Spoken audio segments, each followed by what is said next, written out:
वाणी number 51। गरीब मान सरोवर नहाइए, हंस परम हंस का मेल। बिना चूच मोती चुगे, अगम अगोचर खेल। बिना चूच मोती चुगे यानी वहां पर नैस कर्म भक्ति है, कोई काम नहीं करना पड़ता वहां पर। सरलार्थ, सतलोक वाले मानसरोवर में स्नान करने के पश्चात हंस यानी निर्मल भगत का मिलन परम हंस यानी परमेश्वर जी से होगा। जहां जाने के पश्चात भगत बिना चोंच मोती खाता है यानी नैस कर्म में मुक्ति प्राप्त करता है। सतलोक में बिना कर्म किए सर्व सुख तथा भोजन प्राप्त होता है, जिसको गीता अध्याय 3 श्लोक 4 तथा अध्याय 18 श्लोक 49 में नैस कर्मे सिद्धि कहा है।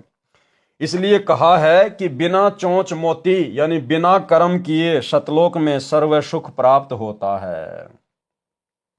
यह अगम अगोचर यानी सबसे आगे का गुप्त खेल, यानी जो किसी की दृष्टि में भक्ति मार्ग वह उसका फल नहीं है। इसका ज्ञान स्वयं परमेश्वर ही पृथ्वी पर आकर कराते हैं। देखो कितनी गहरी बात है भाई और बहनों। देखो ये छोटी छोटी बातें हैं, लेकिन ये सामान्य बातें नहीं हैं। गुरुदेव भगवान ने अपने कर कमल से जो ये पवित्र ग्रंथ लिखे हैं, इनमें भाई और बहनों संकेत में परमेश्वर ने किस प्रकार से हम भक्ति में सफल हो सकते हैं, किस प्रकार से हमने गुरुदेव भगवान को लेना चाहिए, ये संकेत गुरुदेव ने कर रखे हैं। ये सामान्य बातें नहीं हैं। इन पर यदि हम गहराई से विचार करें तो हमें बहुत कुछ सीखने को मिलता है। क्या कह रहे हैं परमात्मा? इसका ज्ञान स्वयं परमेश्वर ही पृथ्वी पर आकर कराते हैं, यानी सतलोक से चलकर वो कबीर परमात्मा सतगुरु रूप धारण करके ये सृष्टि रचना का ज्ञान, ये भक्ति का ज्ञान, इन मंत्रों का ज्ञान वो परमात्मा स्वयं ही चलकर आकर करते हैं। उस परमेश्वर के अलावा कोई इस तत्व ज्ञान को अपनी जुबान से बोल भी नहीं सकता, क्योंकि किसी को उसके सतलोक के विषय में जानकारी होती ही नहीं है। काल ने सारे दरवाजे बंद कर दिए होते हैं। इसलिए परमेश्वर को स्वयं ही सतलोक से चलकर ये अमृत ज्ञान देने के लिए पृथ्वी पर सतगुरु रूप में प्रकट होकर आना पड़ता है। ध्यान से पढ़िए, इसका ज्ञान स्वयं परमेश्वर ही पृथ्वी पर आकर कराते हैं। तो आज हमें पता चल गया कि वो परमेश्वर कौन है जो आज पृथ्वी पर आए हुए हैं, अपने सतलोक का ज्ञान लेकर, हमारे निज घर की जानकारी लेकर, हम इस काल के अज्ञान रूपी भांग को पीकर सोए हुए भक्तों को जगाने के लिए। तो सतगुरु कितनी अनमोल वस्तु है। सतगुरु स्वयं परमेश्वर है। सतगुरु को यदि हमने भक्ति मार्ग पर अब इस स्टेज पर आकर हल्के में लिया तो हमारा बना बनाया खेल बिगड़ जाएगा। सतगुरु भक्ति का मूल है। सतगुरु ही भक्ति की रीढ़ है, यानी सतगुरु स्वयं ही भक्ति मुक्ति के दाता है। भक्ति मुक्ति के दाता सतगुरु भटकत प्राण फिरंदा, और इस साहिब के हुक्म बिना नहीं तरवर पात हिलनता। और भाई और बहनों, इसी बात की परीक्षा जब हम ये स्थूल शरीर छोड़कर सूक्ष्म शरीर में त्रिकुटी की यात्रा करेंगे तो परमेश्वर इसी पॉइंट पर हमारी परीक्षा लेगा कि हमने सतगुरु रूप में आए हुए परमेश्वर को परमेश्वर माना या नहीं माना, या हम अपने गुरुदेव के अलावा किसी और में भगवान देख रहे हैं कि कोई कबीर भगवान है, दाढ़ी मूंछ वाला भगवान है, जिसकी फोटो 90% उन भाई बहनों के घरों में मिलेगी जो सतलोक आश्रमों से जुड़े हुए हैं। तो हमारी त्रिकुटी पर इसी बात की परीक्षा होगी। और भाई और बहनों, इस परीक्षा में आप और हम भाई बहन युगों युगों से फैल होते हुए आ रहे हैं। और कलयुग की बिचली पीढ़ी में परमात्मा के द्वारा ये जो शिक्षा दी गई है, हमें शिक्षित करवाया गया है, गुरुदेव के द्वारा धर्मशास्त्रों को खोल खोल कर दिखाया गया है, ये विज्ञान, ये टेक्नोलॉजी दी गई है सिर्फ इसीलिए कि अब हम वो युगों युगों वाली गलती ना करें। अब हम अपने गुरुदेव भगवान को परमात्मा के रूप में पहचान लें कि मेरा गुरु स्वयं ही परमेश्वर है, समर्थ साहिब है, जाके अर्ध रोम पर शकुल पसारा, ऐसा पूर्ण ब्रह्म हमारा। तो इसी बात की परीक्षा होगी और इस परीक्षा में बहुत सारे भक्तों के विकेट पे विकेट गिरते हैं। ये कलयुग की बिचली पीढ़ी में गुरुदेव ने जो साथ संगति शुरू करवाई है, हमारी इसी गलती को सुधरवाने के लिए शुरुआत करवाई है, ताकि हम युगों युगों से जो गलती करते आ रहे हैं, गुरु को मानुष मानने वाली, गुरु मानुष कर जानते वो नर कई अंध, ओवें दुखी संसार में आगे काल के फंद। अब हम वो गलती ना कर बैठे। एक छोटा सा वीडियो गुरुदेव भगवान के आशीर्वाद से कि हमने किस प्रकार से सावधानी रखनी होगी जब हम त्रिकुटी की यात्रा करेंगे। ध्यान से सुनना भाई और बहनों। जब आप यहां से चलोगे संसार छोड़कर मूल कमल में जाओगे जहां गणेश जी का कमल है, तो वहां आपके अकाउंट क्लियर, सारे क्लियर पाओगे और आपको तुरंत रास्ता दे दिया जाएगा। चलो जी जाओ, आप कागज पूरे आपके जाइए। फिर आप आओगे सावित्री ब्रह्मा जी वाले कमल में, जिसको अधिष्ठान चक्र कहते हैं, स्वाद चक्र भी कहा है। इसी तरह वहां से आपको क्लीन चिट तार में लगी, आप जाइए। फिर इसमें नाभि कमल में आओगे विष्णु जी के कमल में। फिर यहां से भी आप आगे चलोगे कि आपका अकाउंट क्लियर, जाइए हृदय, फिर कंठ कमल, फिर आप पहुंचोगे त्रिकुटी पे। जब आप त्रिकुटी पर पहुंचोगे वहां परमात्मा मिलेंगे इस दास के रूप में। जब आप त्रिकुटी पर पहुंचोगे वहां परमात्मा मिलेंगे इस दास के रूप में। जब आप त्रिकुटी पर पहुंचोगे वहां परमात्मा मिलेंगे इस दास के रूप में। क्या कह रहे हैं गुरुदेव कि जब आप त्रिकुटी पे पहुंचोगे तो वहां आपको परमात्मा मिलेंगे इस दास के रूप में। किस दास के रूप में? गुरुदेव अपने स्वयं के लिए कह रहे हैं कि मुझ रामपाल दास के रूप में आपको वहां पे कबीर परमात्मा मिलेंगे त्रिकुटी पे। भाई और बहनों, वो परमात्मा यदि त्रिकुटी पर, यदि कोई और परमात्मा है, यदि हम मानते हैं, जैसे सतलोक आश्रमों से जुड़े हुए भाई बहन इस दाढ़ी मूछ वाली कबीर जी की समझे जाने वाली फोटो को परमात्मा मानते हैं और अपने गुरु को केवल मानुष मानते हैं, अपना केवल गुरु मानते हैं, तो गुरुदेव कह रहे हैं जब आप त्रिकुटी पे जाओगे तो वहां आपको परमात्मा मिलेगा मुझ दास के रूप में। तो क्या वो परमात्मा आज वर्तमान में धरती पर सतगुरु रामपाल जी के रूप में नहीं हो सकता? भाई त्रिकुटी पे हमें कैसे पता चलेगा? हम कोई ऑपरेशन थोड़ी करेंगे त्रिकुटी पे जाके, कोई चीरा फाड़ी थोड़ी करेंगे कि हमारे को हमारे गुरुदेव के अंदर वो भगवान दिखाई देगा, कि हम देख लेंगे कि हमारे गुरुजी के रूप में कोई दूसरा भगवान तो नहीं है, हमारे गुरुजी के अंदर कहीं ये दाढ़ी मूछ वाला भगवान तो नहीं बैठा हुआ है। हम कैसे पहचान करेंगे? कोई तरीका नहीं है। इसलिए हमने वर्तमान में ही अपने गुरुजी को परमात्मा मानना पड़ेगा, क्योंकि कबीर परमेश्वर की शत भक्ति में, पूर्ण मोक्ष मार्ग में कबीर परमात्मा स्वयं ही सतगुरु का चोला धारण करके आते हैं, प्रकट होते हैं। और इसी बात की हमारी परीक्षा होगी त्रिकुटी पे। और इसीलिए गुरुदेव भगवान बार बार अपने सत्संगों में कहते हैं कि बच्चों, यदि आपने भक्ति पे सफल होना है तो मान लो गुरुजी भगवान, आपने अपने गुरु को ही परमात्मा मानकर भक्ति करनी पड़ेगी। ये अभ्यास आपने करना पड़ेगा, अन्यथा त्रिकुटी पे आप जी फेल हो जाओगे। यदि आपने त्रिकुटी पर अपने गुरु के अलावा किसी और में परमात्मा देख लिया तो गुरु वहां हमारी परीक्षा लेगा। सतगुरु रामपाल जी स्वयं ही एक दूसरा रूप बना लेंगे, ये दाढ़ी मूछ वाला। यहां तो आप जी फोटो देख रहे हैं, त्रिकुटी पर बिल्कुल चलेगा, बोलेगा हट्टा कट्टा हमारे गुरुदेव भगवान की तरह, और हमारे गुरुदेव के बराबर में आके खड़ा हो जाएगा, क्योंकि गुरुजी हमारी परीक्षा लेंगे वहां पर कि पृथ्वी लोक पर भक्ति करते करते इन्होंने अपने गुरु को परमात्मा माना है या फिर इस दाढ़ी मूछ वाली नकली मुर्दा फोटो को परमात्मा माना है। यह हमारी परीक्षा होगी वहां पर। हर युग में हम इसी प्रकार से फेल होते आ रहे हैं। और यदि त्रिकुटी पर इस परीक्षा में हमने जरा भी आस्था, जरा भी समर्पण अगर इस दाढ़ी मूछ वाली कबीर जी की समझे जाने वाली मुर्दा फोटो के प्रति दिखा दिया, दर्शा दिया।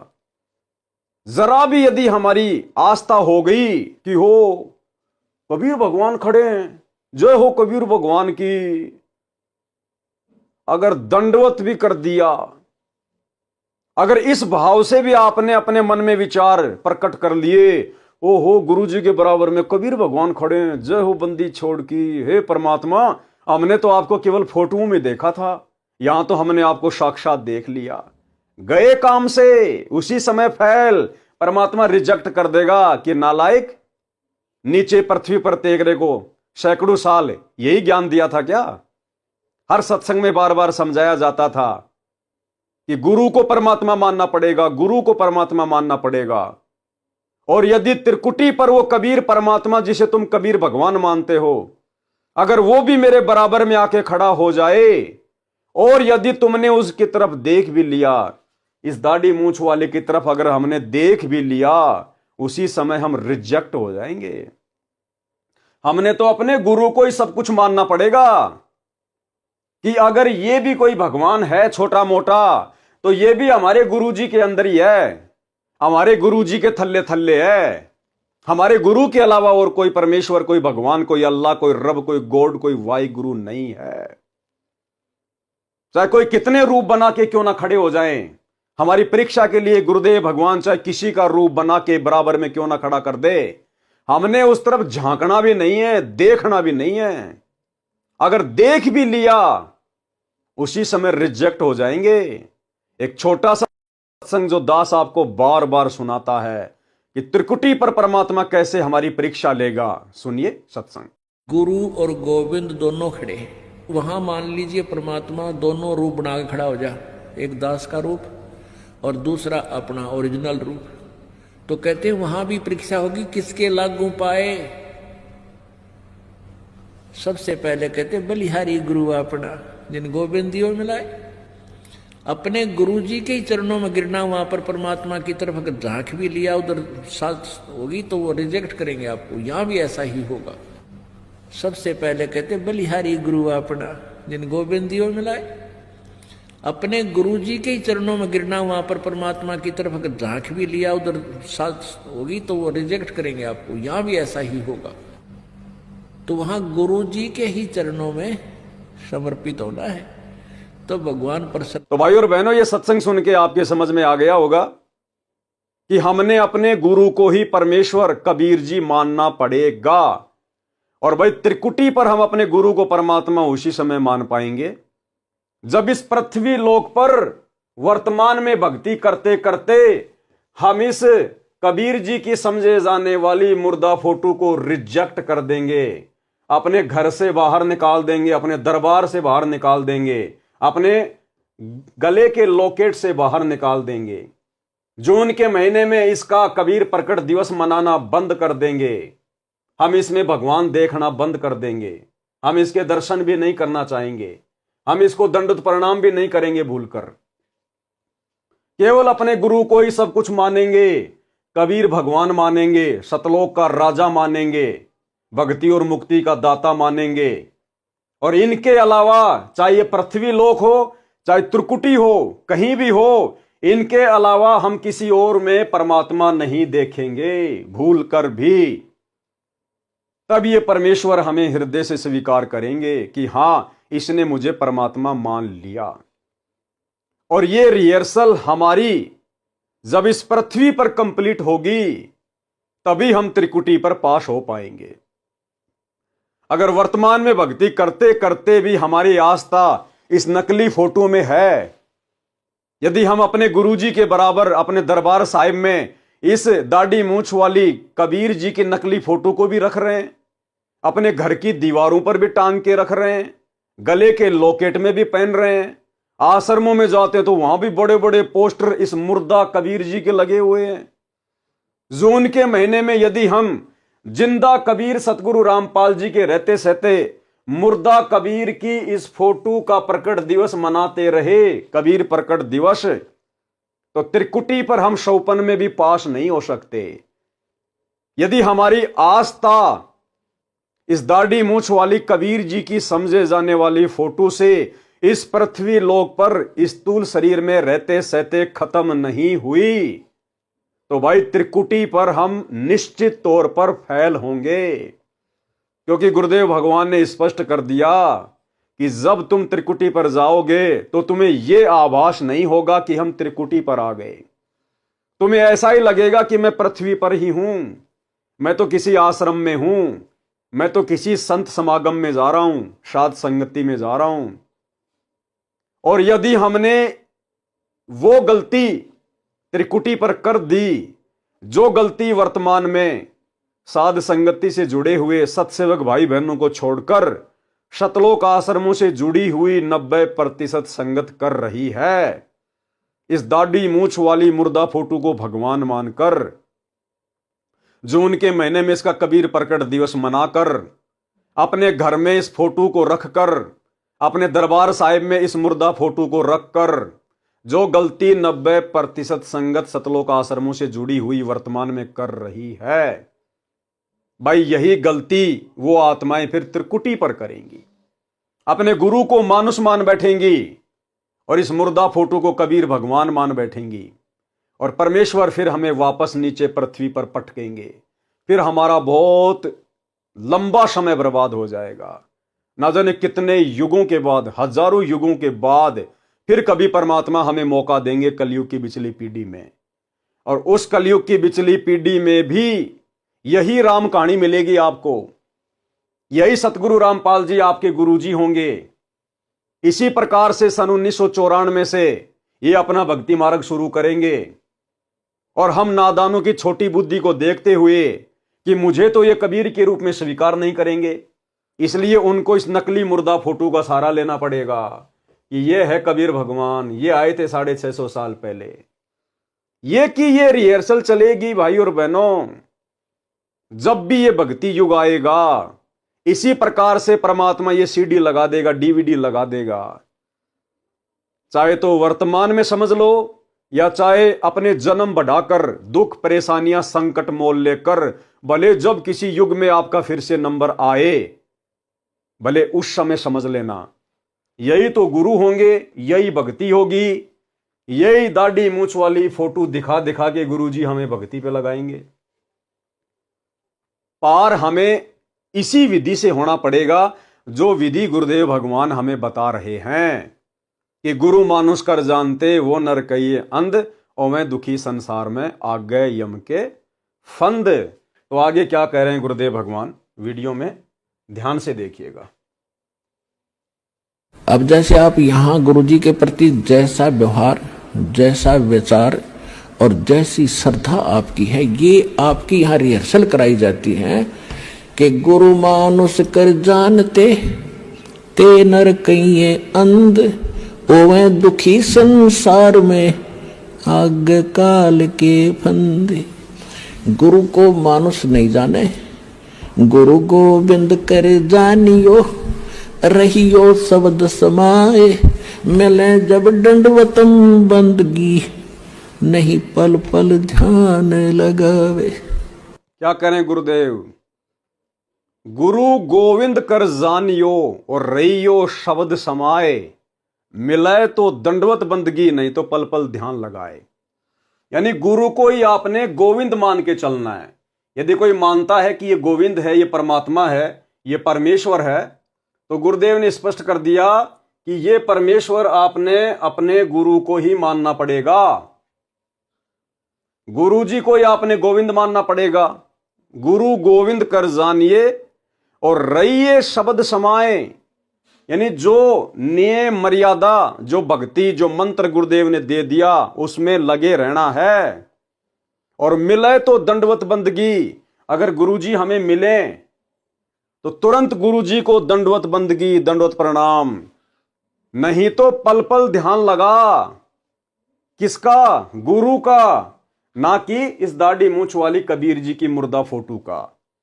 तो मिले तो दंडवत बंदगी भी अपने गुरुजी को करनी है, नहीं मिल रहे हैं तो ध्यान भी अपने गुरुजी का ही लगाना है, शब्द वचन सुमरण भी अपने गुरुजी का ही करना है, और गुरु को ही गोविंद मान के चलना है। फिर इस दाढ़ी मूछ वाली फोटो का हमारे भक्ति मार्ग में क्या महत्व है? भाई क्या रह गया फिर इस दाढ़ी मूंछ वाली कबीर जी के नकली फोटो का हमारे जीवन में, भक्ति मार्ग में, जब सारी क्रिया हमने अपने गुरु जी को निमित्त मानकर ही करनी है। तो आगे सुनिए ध्यान से। गुरु गोविंद दोनों खड़े काके लागू पाए, बलिहारी गुरु अपना जिन गोविंद दियो मिलाए। अब परमात्मा ने यह सिद्ध करना हमारे को एक ट्रेनिंग दे रहे हैं कि जैसा व्यवहार आप इस दास के प्रति कर रहे हो ऐसा ही भगवान के प्रति माना जाएगा। क्या कह रहे हैं गुरुदेव कि आपकी ये ट्रेनिंग चल रही है, रिहर्सल चल रही है कि जैसा व्यवहार हम भाई बहन वर्तमान में अपने गुरुजी के साथ में करेंगे वो किसके साथ माना जाएगा? परमात्मा के साथ माना जाएगा, क्योंकि गुरु परमात्मा ही होता है। और यदि कोई भाई बहन ये मानता है कि भाई परमात्मा तो ये दाढ़ी मूंछ वाली कबीर जी की फोटो है, तो भी गुरुदेव क्या कह रहे हैं कि जैसा व्यवहार तुम मेरे साथ में करोगे वो इसी के साथ माना जाएगा। तो जो व्यवहार हम गुरुजी के साथ करेंगे वो इसी के साथ माना जाएगा। फिर भैया अलग से हम इनका क्यों करें? अलग से फिर हम इनको भगवान क्यों माने? यदि हमने गुरुजी को भगवान मान लिया तो समझो आपने इसको भगवान मान लिया, यानी जो व्यवहार हम गुरुजी के साथ करेंगे वो भगवान के साथ माना जाएगा। तो हमने अपने गुरुजी को ही परमात्मा मान लिया तो समझो हमने दाढ़ी मूंछ वाले को भी परमात्मा मान लिया। इसको फिर हमने अलग से परमात्मा मानने की आवश्यकता नहीं है। यदि हमने अपने गुरुजी को परमात्मा मानकर और तीनों समय इनको भोग लगाना शुरू कर दिया, क्योंकि भोग परमात्मा को ही लगाया जाता है। गीता अध्याय 3 श्लोक 13 के अनुसार कि जो व्यक्ति परमात्मा को भोग लगाए बिना अन्न पकाते हैं वो तो पाप पकाते, पाप खा रहे हैं। और गुरुदेव कह रहे जैसी रिहर्सल तुम अपने गुरु के साथ करोगे वो परमात्मा के साथ मानी जाएगी। तो हमने गुरु को परमात्मा मान लिया, परमात्मा मानकर हमने गुरु को भोग लगाना शुरू कर दिया। फिर भैया अलग से जून के महीने में इस मुर्दा फोटो को भगवान मानकर भोग क्यों लगाना? जब गुरुजी को भोग लगा दिया तो समझो हमने इनको भोग लगा दिया। फिर हमने इनको अलग से जून के महीने में कबीर प्रकट दिवस मनाकर भोग क्यों लगाना? क्योंकि जैसी रिहर्सल गुरुजी के साथ करोगे वैसी इनके साथ मानी जाएगी। तो हमने अपने दरबार में भी केवल अपने गुरुजी की फोटो रखनी है, क्योंकि यदि हमने गुरुजी की फोटो रख ली तो समझो आपने दाढ़ी मूंछ वाले की फोटो रख ली। यदि हमने अपने गुरुजी को दंडोत कर दिया तो समझो हमने इसको भी दंडोत कर दिया। फिर हमने इसको अलग से दंडोत करने की आवश्यकता क्या है? हमने दरबार साहिब में अपने गले के लॉकेट में, घर की दीवारों पर, आश्रमों में अलग से इसकी फोटो क्यों लगानी? यदि हमने अपने गुरुजी की फोटो लगा ली, भगवान की फोटो लगा ली, तो समझो हमने इसकी फोटो लगा ली। यानी हर प्रकार से गुरुदेव भगवान चाहते हैं कि भाई अपने गुरु को ही परमात्मा मान लो, कबीर मान लो, या तो ज्ञान से मान लो, या जिस प्रकार गुरुदेव सत्संगों में बार बार कह रहे हैं उस आधार से मान लो। तभी हमारी बात त्रिकुटी पर बनेगी, तभी हम त्रिकुटी से आगे की यात्रा कर पाएंगे। हम इस कलयुग की बिचली पीढ़ी में मोक्ष प्राप्त कर पाएंगे, अन्यथा नहीं हो पाएगा। आगे चलिए क्या कह रहे हैं गुरुदेव भगवान। अब परमात्मा ने यह सिद्ध करना हमारे को एक ट्रेनिंग दे रहे हैं कि जैसा व्यवहार आप इस दास के प्रति कर रहे हो ऐसा ही भगवान के प्रति माना जाएगा। अब परमात्मा ने यह सिद्ध करना हमारे को एक ट्रेनिंग दे रहे हैं कि जैसा व्यवहार आप इस दास के प्रति कर रहे हो ऐसा ही भगवान के प्रति माना जाएगा। स्पष्ट कर दिया गुरुदेव ने कि हमारे को यह ट्रेनिंग दी जा रही है वर्तमान में, भक्ति पर ट्रेनिंग गुरुदेव के द्वारा, कि जैसा व्यवहार तुम अपने गुरुजी के साथ करोगे वो भगवान के साथ माना जाएगा। यदि तुम अपनी नालायकी के चलते इस दाढ़ी मूंछ वाले कबीर जी की फोटो को भगवान मानते हो तो, यानी हमने इसको अलग से भगवान नहीं मानना, हमने इनको अलग से भंडारे का भोग नहीं लगाना, हमने इनका अलग से कबीर प्रकट दिवस नहीं मनाना, यदि हम अपने गुरुदेव को परमात्मा मानकर और 8 सितंबर 1951 के दिन इनको प्रकट हुआ मानकर यदि हम इनका 8 सितंबर को प्रकट दिवस मनाते हैं तो समझो आपने इसका भी प्रकट दिवस मना लिया। यानी फिर हमने अलग से जून के महीने में इस दाढ़ी मूंछ वाली मुर्दा फोटो को कबीर जी मानकर भोग नहीं लगाना, इनका प्रकट दिवस नहीं मनाना, क्योंकि जैसा आप अपने गुरु जी के साथ करोगे इसके साथ भी माना जाएगा। यदि कोई इनको भगवान मानता है तो ये हमारी रिहर्सल करवाई जा रही है। और ये रिहर्सल भाई और बहनों, जब तक आप साथ संगति से नहीं जुड़ेंगे, जब तक आप साथ संगति के वीडियो ध्यान से नहीं देखेंगे, तब तक आप जी हृदय से ये रिहर्सल नहीं कर सकते, आप जी सफल नहीं हो सकते। हम सत्सेवकों ने अपने गुरुदेव के वचन को फॉलो करते हुए, उन्हीं के आशीर्वाद से उनकी पहचान करते हुए हमने इस दाढ़ी मूंछ वाली कबीर जी की समझे जाने वाली मुर्दा फोटो का टंटा ही समाप्त कर दिया। अपने घर से, अपने घट से इस फोटो को फाड़ फाड़ के निकाल दिया। हम केवल 8 सितंबर के दिन असली कबीर सतगुरु रामपाल जी का ही प्रकट दिवस मनाते हैं। हम जून के महीने में इस नकली कबीर का प्रकट दिवस नहीं मनाते। ये नकली कबीर हमें सौपन में भी याद नहीं आता, हमें तो इसके सौपन भी आना बंद हो गए। सौपन भी आते हैं तो अपने गुरुदेव असली कबीर भगवान के आते हैं। जब हमने यहीं पर इस नकली मुर्दा भगवान को रिजेक्ट कर दिया तो भला हम त्रिकुटी की परीक्षा पर कैसे फेल हो जाएंगे? जब यहीं पर हमारे अंदर इस फोटो को लेकर, इस नकली भगवान को लेकर कोई आस्था नहीं, कोई श्रद्धा नहीं है, तो भला त्रिकुटी पर कैसे आस्था बन जाएगी, कैसे श्रद्धा बन जाएगी? जो रिहर्सल आज हम यहां कर रहे हैं, जो हमारे आचार विचार अपने गुरुदेव के प्रति और इस कबीर जी के नकली फोटो के प्रति यहां बन चुके हैं, वैसे ही शरीर छूटने के बाद में सूक्ष्म शरीर में रहेंगे तो वहां पर धोखा वो आत्माएं खाएंगी जो आत्माएं साध संगति से नहीं जुड़ी होंगी, जो आत्माएं इस कबीर की नकली फोटो को भगवान मानती रहेंगी, जो अपने घर पर दीवारों में या अपने घर पर दरबार साहिब में अपने गुरुजी के साथ साथ इस नकली कबीर की फोटो को भी रखेंगी, जो अपने गले में लॉकेट में एक तरफ अपने गुरुजी की फोटो, दूसरी तरफ इस नकली कबीर की फोटो को लगा के रखेंगी, और जो जून के महीने में इस नकली कबीर का कबीर प्रकट दिवस मनाएंगी, वे आत्माएं निश्चित तौर पर त्रिकुटी पर धोखा खाएंगी। क्योंकि सतगुरु रामपाल जी परमेश्वर जी एक अन्य रूप बनाकर इस दाढ़ी मूंछ वाले का वहां पर हमारी यही आस्था चेक करेंगे कि हमने पृथ्वी लोक पर अपने गुरु में परमात्मा देखा या नहीं देखा, अपने गुरु को ही परमात्मा माना या नहीं माना।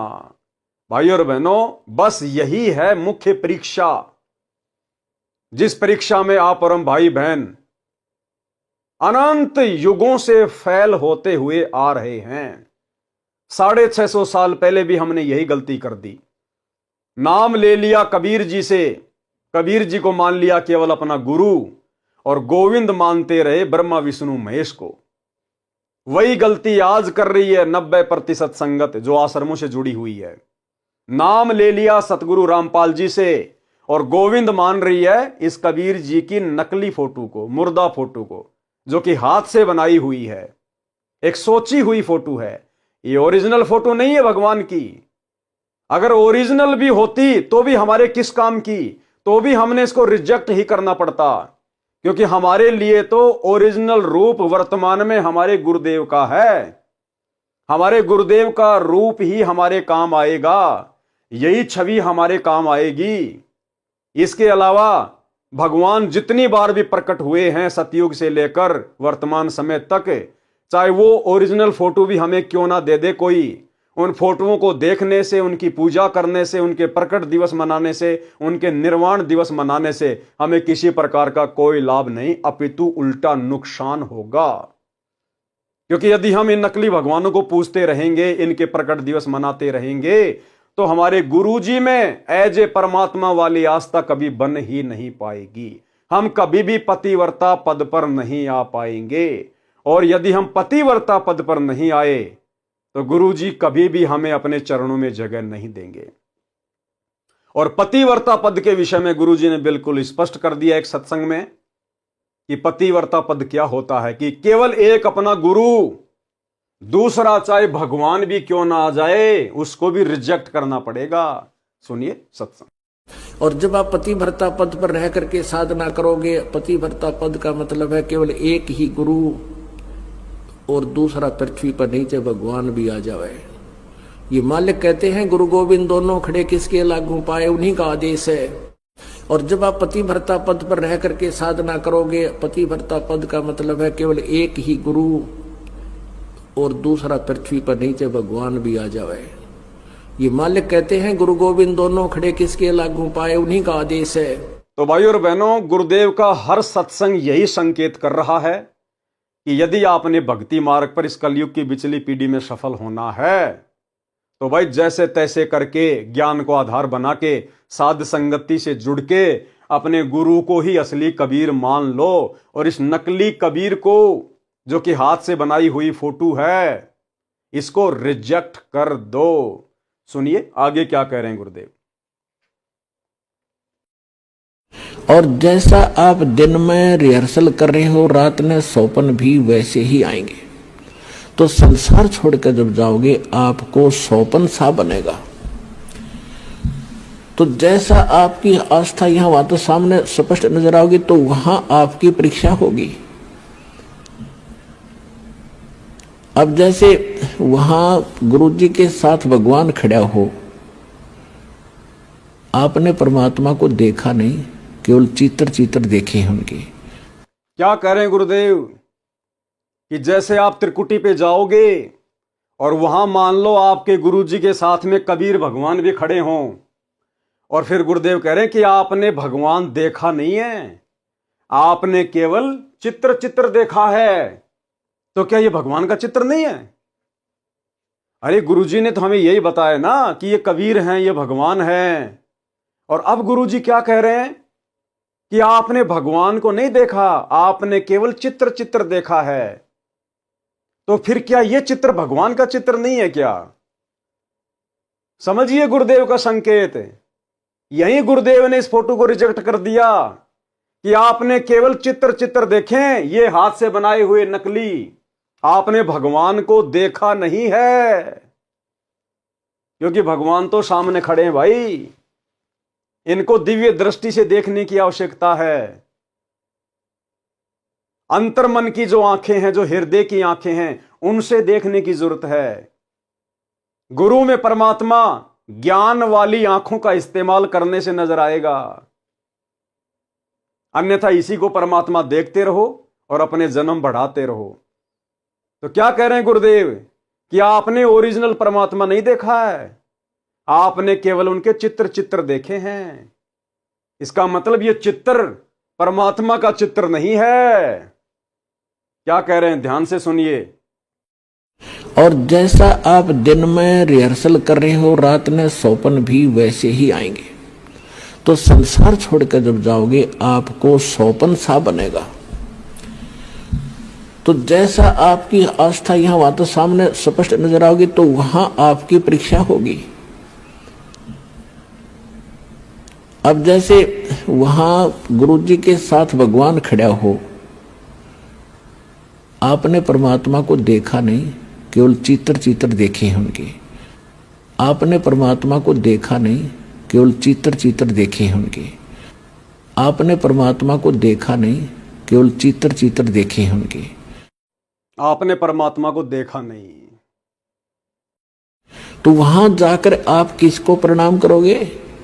गुरु गोविंद दोनों खड़े किसके लागू पाए, बलिहारी गुरु अपना जिन गोविंद दियो लाए। यानी हमने इतना दृढ़ होना है इस मार्ग पर सफल होने के लिए। वो जो दास के रूप में होगा वो भगवान ही होगा वहां पर। वो जो दास के रूप में होगा वो भगवान ही होगा वहां पर।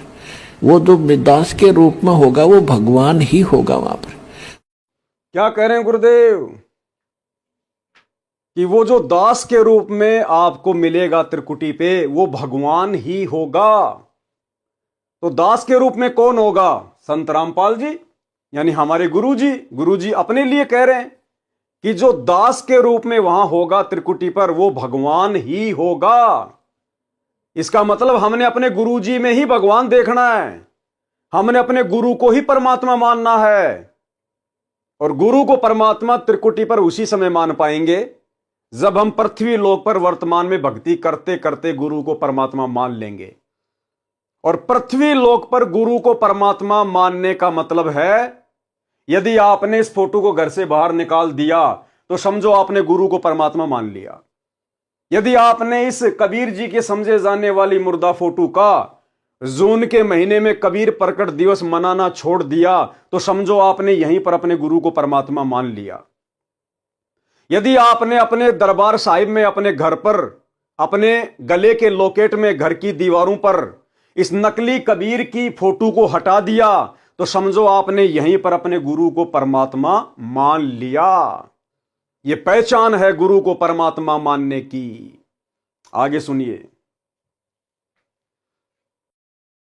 अब परमात्मा ये भी देखते हैं कि जैसे 120 वर्ष भगवान रह के चले गए यहाँ पर, और इस दास के स्थान पर अगर वो आज होते तो आप तो पहचान तो सकते ही नहीं, क्योंकि जब भी ना पहचाना, क्योंकि जो लाहे का काम करें, एक लंगोटी ही बांध, धोती ही बांध के फटे पुराने कपड़े में घूमे फिरे, सारा काम करें, तो हमने सोचे जन साधारण आम आदमी है। तो इसलिए परमात्मा वो एक विधान बताएंगे और इसलिए दास को भेजा के भगवान को पहचानवा दे, आपको पहचान करा दे। और कैसे मिलेगा ये नियम बताओ। तो जैसी उस समय भगवान होते, इस दास के स्थान पर आप जैसा व्यवहार करते, तो भगवान ये सब आपकी अकाउंट जमा होता रहता आपका कि इसका कैसा व्यवहार है, कैसा विचार है। तो अब दास ये देख रहा है, यानी वर्तमान में धरती पर हम जैसी रिहर्सल अपने गुरुजी के साथ में करेंगे, गुरुजी को मानुष मान रहे हैं या भगवान मान रहे हैं, और यदि भगवान मान लिया तो गुरु के साथ में भगवान वाली तमाम वो आध्यात्मिक क्रियाएं कर रहे हैं या नहीं कर रहे हैं। तो गुरुदेव कहते हैं कि तुम्हारा एक फैक्स रोजाना वहां जाता है ऊपर, तुम्हारा एक फैक्स रोजाना जाता है। तुम फिर अपने आप को छुपा नहीं पाओगे, वहां पर कोई बहानेबाजी नहीं बना पाओगे। तुम सोचो हम तो त्रिकुटी पर जाकर अचानक से फिर अपने गुरु को ही परमात्मा मान लेंगे, वो तो शौपन जैसा होगा, तुम्हें पता भी नहीं चलेगा।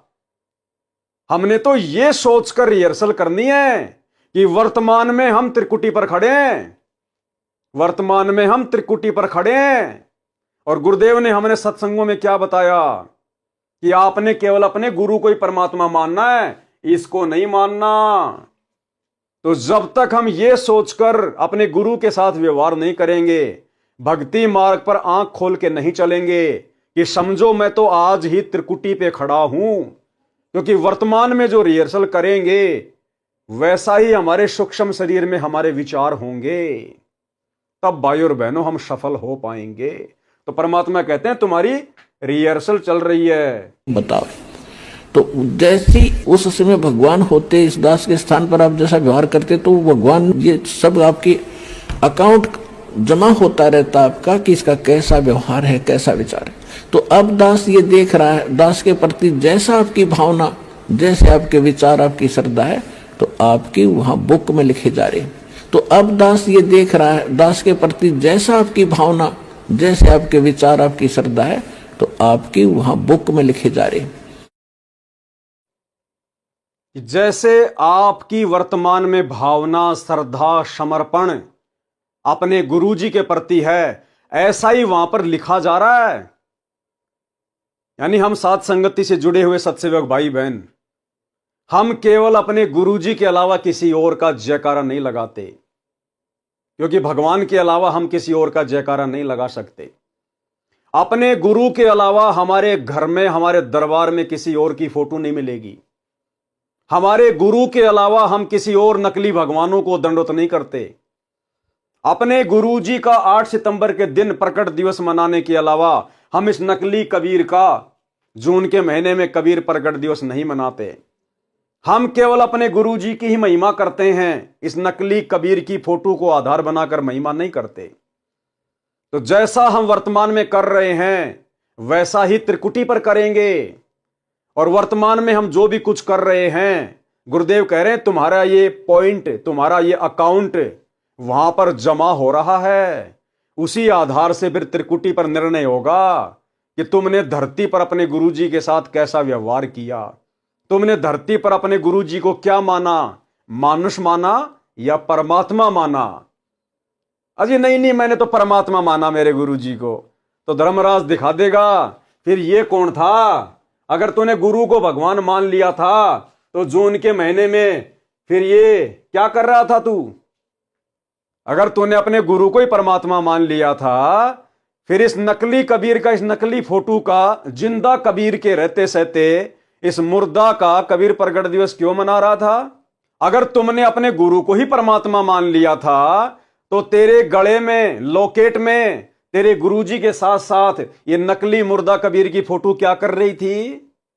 अगर तुमने अपने गुरु को ही परमात्मा मान लिया था तो बता तूने तेरे गुरु को सतसेवकों की तरह गीता अध्याय 3 श्लोक 13 के अनुसार भोग की आरती के साथ में कितनी बार भोग लगाया।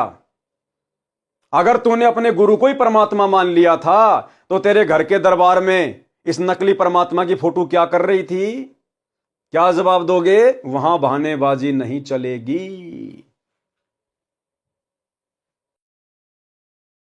तो अब दास ये देख रहा है, दास के प्रति जैसा आपकी भावना, जैसे आपके विचार, आपकी श्रद्धा है, तो आपकी वहां बुक में लिखे जा रहे। परमात्मा वाले स्थान के पास आपकी एक अलग से बेड है, आपकी बही है, आपका अकाउंट खुला हुआ है, एक फैक्स वहां जाता है। तो उस समय फिर आपका जैसा स्वभाव आप वहां प्रयोग करोगे त्रिकुटी पे, जैसा आप यहां कर रहे हो एज इट इज होगा। फिर वहां से अगर गलती कर दी तो आपको फिर भी वापस पटक दिया जाएगा, वहां से भी आपको फेल होकर वापस निराशा हाथ लगेगी। यहाँ अलग बात है कि किया हुआ कर्म यहाँ ऊपर के ब्रह्मांडों में आप देवता बने रहोगे हजारों लाखों युगों तक, और फिर वहां आपकी पूरी पूंजी भक्ति नाश करा कर ये वापस पटक देगा धरती पे।